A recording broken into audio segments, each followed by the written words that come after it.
Welcome to today's deep dive. We're going to try to tackle this true crime case from Hays, Kansas. Back in 2019, it all starts, well, on Halloween morning, really, with a pretty chilling discovery. A discovery that sent shockwaves through this small town.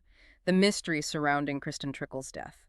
Our main source for this sneak dive is an article from Investor titled The Mystery of Kristen Trickle's Death. And this one, oh boy, is it full of twists and turns. What really grabs you about this case is how what seems like a really open and shut suicide turns into this story about, well, hidden motives and ultimately, this fight for justice. So let's just set the scene for everybody. It's Halloween morning. It's Hays, Kansas. Cold.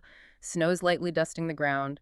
Sergeant Brandon Halman, he's from the Hays Police Department, and he gets, well, a pretty frantic 911 call. He rushes over to the Trickle residence and finds Kristen Trickle, critically injured, a gunshot wound to the head. There's a revolver. It's lying on her abdomen. And, well, her condition is, really dire. But there are these faint signs of life. The gunshot wound, it was just below her chin, and that led the coroner to initially rule it as suicide. It seemed like a pretty straightforward conclusion at the time. Hmm. But Detective J.B. Burkholder, he was also at the scene, and he had his doubts right from the start. What do you think it was that made him so suspicious? Like, right away, what didn't sit right about this scene or Kristen's condition? Well, Detective Burkholder, he had years of experience, and he knew that a gunshot to the head, that's statistically unusual for women who die by suicide. Seems like a small thing, but it carries a lot of weight, Yeah. in an investigation. Oh, so even a detail that might seem small to somebody else, an experienced investigator, they see it. Yeah. And they know. That's really fascinating. And, to add to all of this, to add to this whole situation, Kristen's family, they absolutely rejected the idea that she would take her own life. They described her as joyful. They said she loved her family, she loved her dogs, and just, loved life. That really puts a face to this whole case. You know what I mean? Yeah. Yeah. And their perspective is, it's so important in cases like this. Nobody knew Kristen better than they did. Hmm. And what they're saying about her personality just clashes so much with the whole idea of her being suicidal. She had candy out ready for trick-or-treaters. She had her alarm set for work. She had plans. Doesn't really sound like somebody's about to end it all, does it? It really doesn't. And you mentioned that the case eventually becomes this quest for justice. We have to talk about Colby Trickle, Kristen's husband. He's the one who found her. He made that 911 call. But right away, right from the get-go, some of his actions during those crucial moments, well, they raised some eyebrows, didn't they? Yeah. Yeah, they did. He said he put the gun back on Kristen after he found her. In that kind of moment. So chaotic, it's the weird detail. And it made investigators suspicious. Makes you think, why would he do that? What was he thinking about in those moments? And the article mentions something about his demeanor during the 911 call. Oh, yeah. It describes him as being really calm. Which, think about it. Under those circumstances, it seems strange to investigators. Now, maybe he was in shock, but it's just one more thing, adding to this whole cloud of suspicion around Colby. So we start with what seems like a pretty straightforward case, but now we have a detective with doubts. We have a family who says, no, this isn't right. And then these odd inconsistencies with Colby. So where did the investigation go from there? Well, as they investigated, they found more inconsistencies. A big one, a life insurance policy on Kristen. And that contradicted what Colby initially said. He said there was no policy. A life insurance policy, and he didn't say anything. That's a pretty big twist. Yeah. And it gets even more interesting when they look into Colby's online activity. Turns out he had been searching for information on Kristen's life insurance policy just days before she died. It's like something out of a TV show or something. You think you're figuring things out, and bam, a whole other layer appears. It makes you rethink everything you thought you knew about Colby and why he might have done what he did. And that wasn't enough. They find messages between Colby and another woman, flirty messages. And remember, this is all after Kristen's death. This discovery, it really starts to, it starts to make you question how believable he is, Here's this guy, he's supposed to be this grieving husband, but now. Yeah, it makes you wonder how genuine his grief really was. With all these details, the story's getting darker and darker, like solving a puzzle. Each new piece brings you closer to the truth, even if it's a truth you don't want to see. Exactly. But before we jump ahead, we need to talk about one more thing. The psychological autopsy. A psychological autopsy. Okay, that sounds interesting.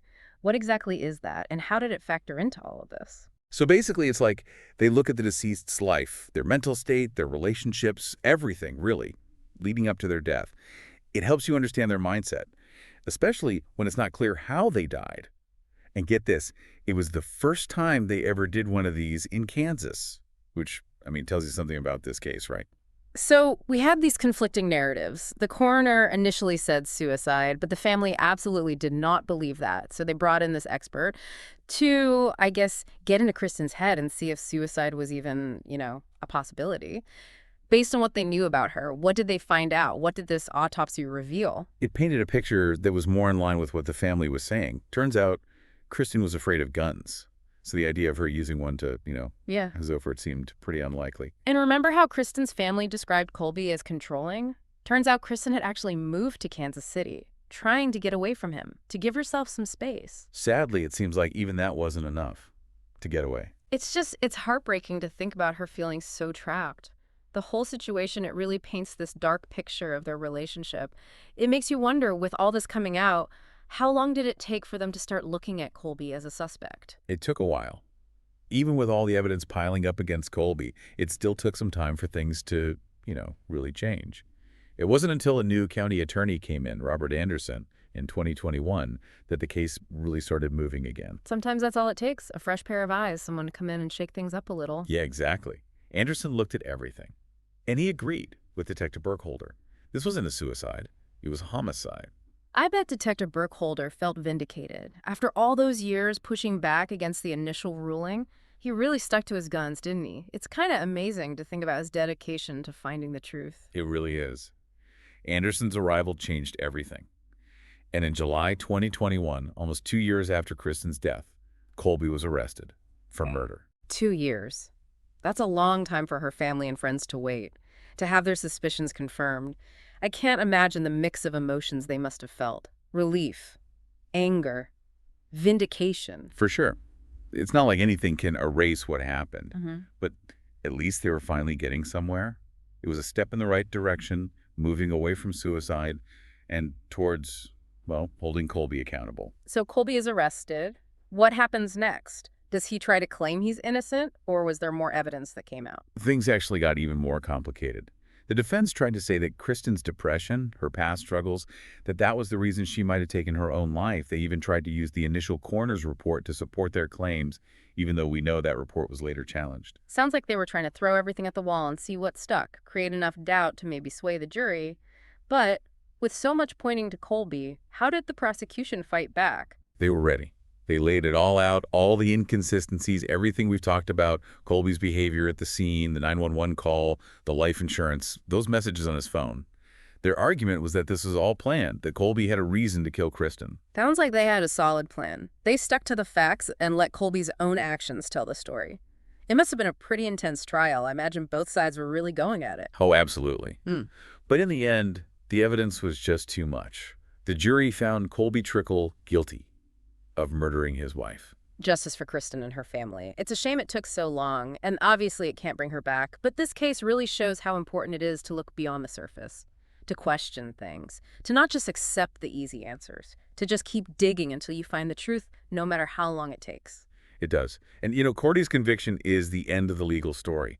But the impact of this case goes way beyond that. It makes you think about trust, about deception, about how easily we can be misled by the stories people tell us. Absolutely. You really can't judge a book by its cover, especially when someone's trying to manipulate you to hide their true intentions. And let's not forget, this case also reveals the dark side of domestic abuse. Kristen tried to escape Colby's control, but it wasn't enough. It's a reminder that domestic abuse is a serious issue, and sometimes it can be incredibly difficult to break free. Her story should be a wake-up call for everyone. We need to pay attention to the signs and be there to support those who are trapped in these kinds of situations. That's so important. We tend to focus on the investigation, but it's also about the human cost, the pain and suffering. This case reminds us that real lives are affected, and we all have a responsibility to do what we can to prevent these kinds of tragedies. It makes you think about that community, how this must have shaken them to their core, to realize that someone they knew was capable of something so horrific. I imagine there was a sense of relief when Colby was convicted, but also a lot of pain, maybe even betrayal. Yeah, and probably a lot of guilt, wondering if there was anything they could have done differently, any signs they missed. But it's easy to say that looking back. Abusers can be really good at hiding their true selves, especially in smaller towns where everybody knows each other. That's why talking about domestic violence is so crucial. The more we understand it, the better we'll be at spotting those signs. Maybe then we can intervene before it's too late. Exactly. Kristen's case is tragic, but it also gives us hope. Hope for justice, hope for change, and hope for a future where these stories become less and less common. As we're wrapping up this deep dive into Kristen Trickle's case, one thing I keep coming back to, what if Detective Burkholder hadn't trusted his gut? What if he had just, gone along with that initial suicide ruling? Scary thought, right? Yeah. If he'd just dismissed those doubts, Colby might have gotten away with it, never been held accountable for what he did.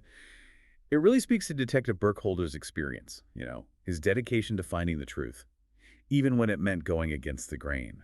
It makes you realize we need people like that, people who are willing to question things, to not just accept the easy answer. But it also makes you think about those initial assessments, right? And how much they can shape an investigation.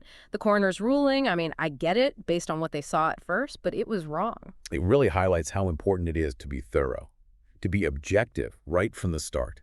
Even a small mistake early on can have huge consequences, especially in cases like this where domestic violence might be involved. Abusers, they know how to manipulate things to make themselves look innocent, so you need investigators who know what to look for.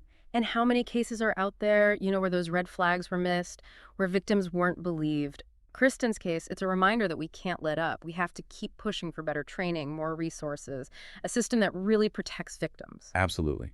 We need to create a culture where victims feel safe coming forward, where they know they'll be heard. And we need to hold abusers responsible for their actions, make it clear that domestic violence is not okay. This whole deep dive, it's been eye-opening and really sad. Kristen's story, it sticks with you. You wonder how someone can seem so normal, so charming, and be so twisted underneath. It reminds us that appearances can be deceiving. Abusers are often good at putting on a front, making it even harder for victims to speak up or for people to see what's really going on. We have to educate ourselves, learn about the signs, the tactics abusers use. And remember, domestic violence, it can happen anywhere, to anyone. It doesn't matter who you are, what you look like, your background. We have to break down those stereotypes. Victims need to feel safe asking for help. Exactly. And it's not just about recognizing the signs. It's about knowing how to help, listening without judgment, offering support, encouraging victims to reach out for help, to talk to people who can give them guidance and resources. Kristen's case is a tragedy, but it's also a call to action. We need to be more aware, more compassionate, and do more to stop domestic violence. We owe it to her and to all the other victims to make a world where they feel safe and supported and where they can get away from those toxic relationships. Well said. This deep dive, it's been a journey, a look into a dark world. But it's also been about hope. Hope for justice, hope for change, and hope for a future where stories like Kristen's, well, they become less and less common. Thanks for joining us on this deep dive. It's been heavy, but it's a conversation we need to have. Hopefully you learned something. And hopefully it'll make you think about how we can make the world a safer, better place for everyone. Until next time, keep asking questions, stay informed, and stay engaged.